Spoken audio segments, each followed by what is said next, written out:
5 seconds. Start. துணைத் தலைவர் அவர்களே, எனக்கு முன்பு பேசிய மாண்புமிகு உறுப்பினர்கள் அனைவரும் இந்த அறிக்கை மீது தங்கள் கருத்துக்களை கூறினார்கள். இந்த அறிக்கையை படித்தவர்கள் இது தமிழ்நாட்டிலுள்ள வறட்சி நிலைமையை போதுமான அளவு குறிப்பிடுவதாக இல்லை என்பதை உணருவார்கள்.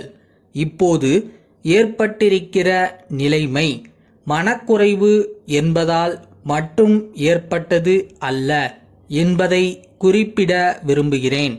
பல காரணங்களால் வறட்சி நிலைமை அதிகரித்திருக்கிறது.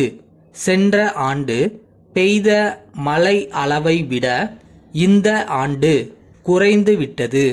முன்பு ஒருமுறை இப்படி பஞ்சம் வந்தபோது மாநில கதர் வாரியத்தின் மூலம் ஏற்பாடு செய்து 2 கோடி ரூபாயை மும்பையில் உள்ள கதர் ஆணை குழுவிடமிருந்து பெற்று வந்து ஏராளமான வேலை வாய்ப்பை ஏற்படுத்தினார்கள் என்பதை நான் நினைவுபடுத்துகிறேன்.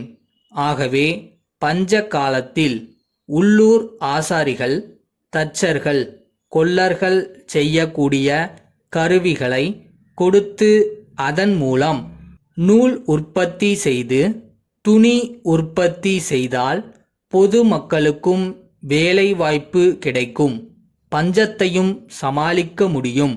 அந்த வழியிலே கதர் வாரியத்தை பயன்படுத்தி கொள்ளலாம். கதர் ஆணை குழுவினருக்கு இந்த மாதிரியான அறிக்கையை கொடுத்தால் பயன் இருக்காது.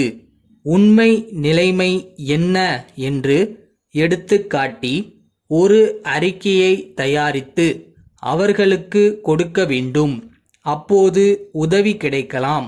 இப்போது செலவழித்திருப்பது போதாது. ஆகவே இன்னும் அதிகமான பணத்தை செலவழிக்க வேண்டும் என்று எல்லா உறுப்பினர்களும் சொன்னார்கள். செலவழிப்பது என்பது நம்முடைய அரசின் கடமை. பொதுமக்களுக்கும் இதை செய்வதில் கடமை இருக்கிறது என்று உணர்த்த வேண்டும். வறட்சி, பஞ்சம் போன்ற காலங்களில் குற்றங்கள் அதிகமாக வளரும். சாப்பிட ஒன்றும் வழி இல்லாவிட்டால் திருட்டு போன்ற குற்றங்கள் ஏற்படும். இவற்றை சமாளிக்க பொதுமக்களுடைய கடமைகளை பற்றி அவர்களுக்கு உணர்த்த வேண்டும். அரசினுடைய முக்கியமான கடமை நிதியை கொடுப்பது. ஒவ்வொரு வட்டத்திற்கும் எவ்வளவு ஒதுக்குகிறார்கள் என்ற விபரம் பொதுமக்களுக்கு தெரிந்தால் அதை சரியாக செலவழிக்கிறார்களா என்று பார்க்கும் உணர்வு அவர்களுக்கு வரும். ஆகவே பொதுமக்களுக்கு தெரிகிற மாதிரி ஒவ்வொரு வட்டாரத்திற்கும் இவ்வளவு ஒதுக்கப்பட்டிருக்கிறது என்று அறிவிக்க வேண்டும். அப்படி செய்தால் பொதுமக்களும் கண்ணும் கருத்துமாக இருப்பார்கள் என்பதை சொல்ல விரும்புகிறேன். கிராமங்களில் உள்ள சில வசதி படைத்தவர்கள் அரசு அளிக்கின்ற பணத்தை ஒப்பந்தம் மூலம் எடுத்துக்கொள்கிறார்கள் என்ற குறை சொல்லப்பட்டது. அவர்களுக்கு இரக்கச் சித்தம் உண்டாக்கக்கூடிய அளவிற்கு ஏற்பாடு செய்ய வேண்டும். வறட்சி நிலைமையை சமாளிக்க பொதுமக்களுடைய ஆதரவு வேண்டும் என்ற நிலைமையை உண்டாக்க வேண்டும். பொதுமக்களுக்கும் இந்த சமூகத்திற்கும் இதில் பொறுப்பு உண்டு. அவ்வப்போது வசதி குறைந்தவர்களுக்கு உதவ வேண்டுமென்ற உணர்ச்சியை நாம் உண்டு பண்ண வேண்டும். தற்போதுள்ள சூழ்நிலையை பயன்படுத்தி நல்ல உணர்வுகளை வளர்க்கும் சூழ்நிலையை நாம் உண்டு பண்ண வேண்டும். மும்பை ராமானுஜம் கூட்டமைப்பு கொல்கத்தா முருகன் கூட்டமைப்புக்கு எழுதும் கடிதம். அன்புடையீர், தங்களுடைய சரக்கு தேவைக்கான உத்தரவை நிறைவேற்றுவதற்கு கால நீட்டிப்பு கேட்பதற்கு நாங்கள் வருந்துகிறோம். எதிர்பாராத விதமாக ஏற்பட்ட தொழிலாளர்களின் வேலை நிறுத்தத்தால் எங்கள் தொழில் சிறிது காலம் முடக்கப்பட்டது. எனினும் வேலை மறுபடி துவங்கப்பட்டிருப்பது தங்களுக்கு தெரியும். எங்கள் ஒப்பந்த வேலைகளை முடிப்பதற்கு நாங்கள் தீவிர முயற்சி எடுத்து வருகிறோம்.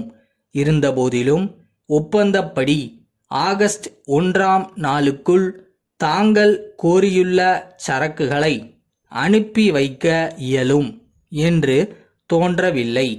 தற்போதுள்ள நிலைமைப்படி செப்டம்பர் 1ஆம் நாளுக்குள் நிச்சயமாக தாங்கள் கேட்டுள்ள சரக்குகளை அனுப்ப முடியும் என்று உறுதியாக நம்புகிறோம்.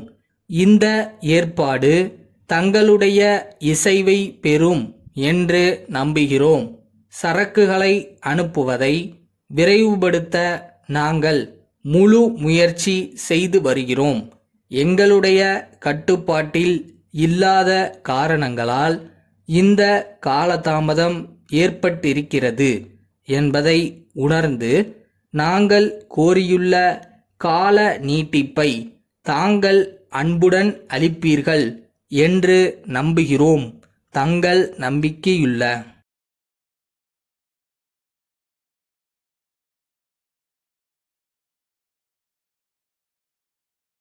இந்த அச்சீவ்மெண்ட் அப்படின்றலாம் பெரிய விஷயம் இல்லை.